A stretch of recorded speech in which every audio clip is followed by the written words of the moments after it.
Olá, pessoal, tudo bem? Nós vamos falar sobre infarto. E o grupo é composto por eu, Denise Ferreira, Larissa Rayane e Thaís Cabral. Bom, vamos iniciar falando sobre o conceito de infarto, mais conhecido como ataque cardíaco. Bom, o infarto ele vai ser a insuficiência de sangue oxigenado na área do coração devido a uma obstrução de uma artéria coronária.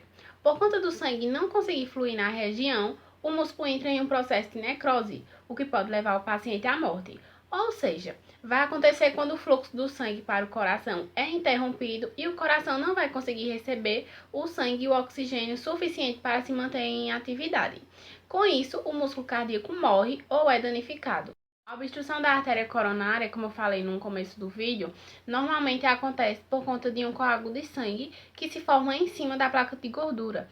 Esse coágulo ele vai revestir a veia, o que leva à impossibilidade de sangue em fluir, como a gente chama da isquemia, e ocasiona, consequentemente, a morte celular.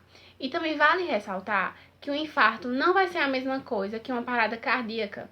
O infarto vai ser o baixo fluxo de sangue no músculo cardíaco decorrente a uma obstrução de uma veia do coração. Já a parada cardíaca acontece quando o coração para de bater e, consequentemente, não vai distribuir o sangue para o resto do corpo. Por mais que o infarto possa causar uma parada cardíaca, as duas condições não vão ser a mesma coisa. Nós vamos aprender agora sobre os tipos de infarto. E só para relembrar alguns termos, isquemia quer dizer a deficiência no suprimento de sangue de um determinado tecido ou órgão, e infarto corresponde à área de necrose tecidual causada por isquemia prolongada. Nós temos dois tipos de infarto: o infarto branco ou isquêmico e o infarto vermelho ou hemorrágico. O infarto branco é uma obstrução arterial em órgãos sólidos, por exemplo, rim, baço, coração. E aí tem o famoso infarto do miocárdio. Muita gente acha que o infarto é só no coração, mas como nós podemos ver agora, ele também acontece em outros órgãos. Esse infarto branco ou isquêmico, ele tem uma circulação terminal, que significa que uma artéria irriga determinada área. E o infarto vermelho ou hemorrágico ocorre em órgãos frouxos e nos órgãos com irrigação dupla ou colateral e leva a uma intensa hemorragia no local. Temos como exemplo desse infarto os órgãos intestino e pulmão.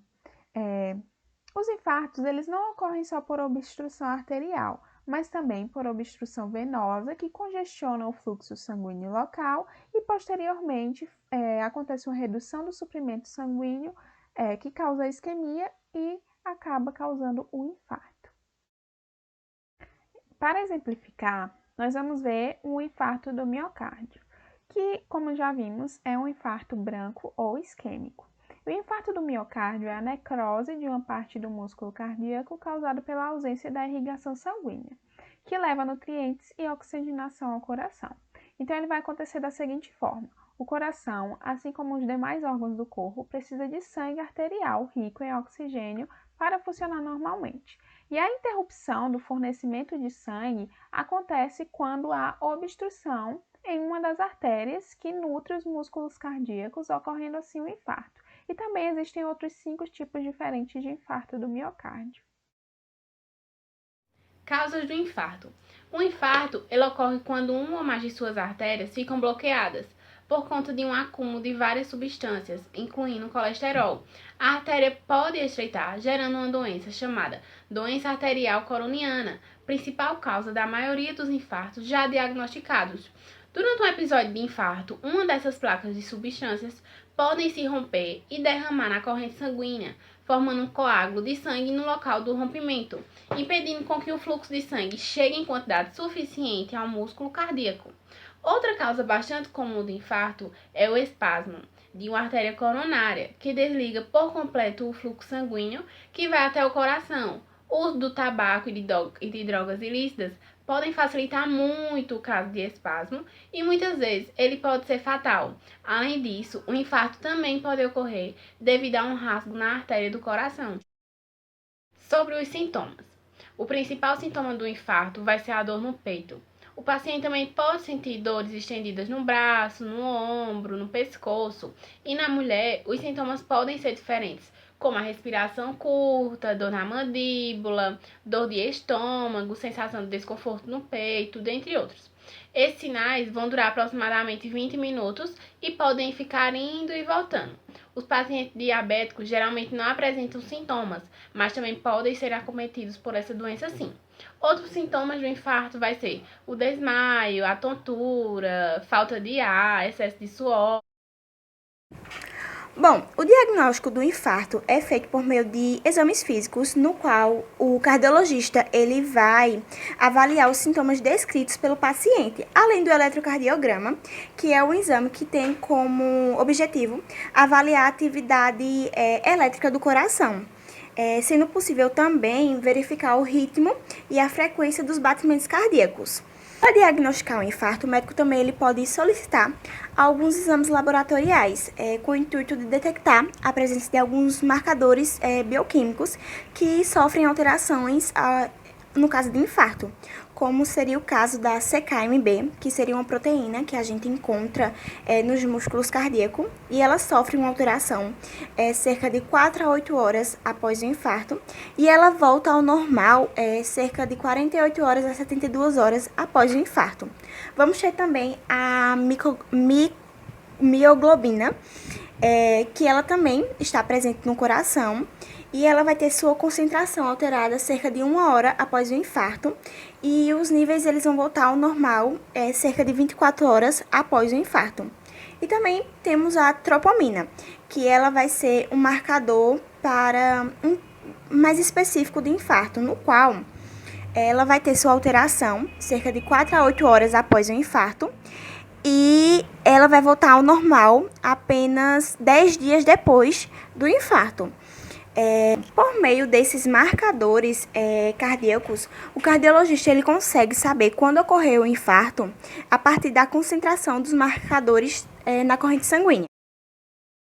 O tratamento inicial do infarto é realizado desobstruindo o vaso através de uma angioplastia ou através de uma cirurgia designada por ponte-safena, que também é conhecida como bypass cardíaco ou a revascularização do miocárdio. E além disso, o paciente ele necessita tomar alguma medicação para evitar a formação de placa ou para tornar o sangue mais fino, a fim de facilitar a passagem desse sangue pelo vaso, como é o exemplo da medicação ácido acetil salídico, o AAS. Existem fatores de risco que contribuem para o infarto, e eles são divididos em 3 grupos: os fatores de risco imutáveis, os modificáveis e os contribuintes. Nos fatores de risco imutáveis, nós temos idade, sexo masculino, menopausa, hereditariedade, histórico de pré-eclâmpsia e histórico de doenças autoimunes. Nos fatores de risco modificáveis, possuem a chance de serem controlados através do estilo de vida da pessoa. Então, são eles: tabagismo, colesterol alto, hipertensão, sedentarismo, obesidade e diabetes. Nos fatores de risco contribuintes, alguns desses fatores, combinados com o fator de risco modificável que acabamos de ver, eles podem ajudar em um quadro de infarto, que são eles: estresse, alcoolismo e uso de drogas ilícitas. E agora que nós já sabemos os fatores de risco modificáveis e contribuintes, o ideal é controlá-los e dessa forma fazer a prevenção contra o infarto. E eles são divididos basicamente em 3 tópicos: não consumir tabaco, nem bebida alcoólica, nem drogas ilícitas, verificar o médico periodicamente para controlar os fatores de risco que podem ser pressão alta, colesterol alto, diabetes e obesidade, e ter uma dieta saudável e um estilo de vida ativo. E dessa forma vai fazer a prevenção do infarto. Essas são as nossas referências bibliográficas e muito obrigada por assistir o nosso trabalho.